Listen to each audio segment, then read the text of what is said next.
Welcome to Train Signal. You're watching a lesson on expansion cards. Now, when it comes to expansion cards, really what we need to talk about is if we think back to the motherboards lesson, we talked about expansion slots.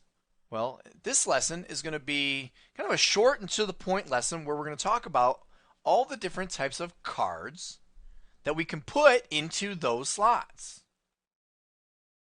Now, before we get into the different types of cards, there is one thing I would like to point out, and that is that this expansion capability, although in the old days it was always in the form of cards in slots, right? So we actually had a separate adapter card.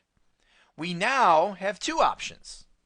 In some cases, we'll have integrated chips on the motherboard for all these various things that we're going to take a look at. There could be a chip on the motherboard that kind of hardwires the functionality right into the motherboard, and then we'll have the circuitry, and then we'll just have a port on the back of the motherboard for that functionality. Or we still can move to a separate adapter card.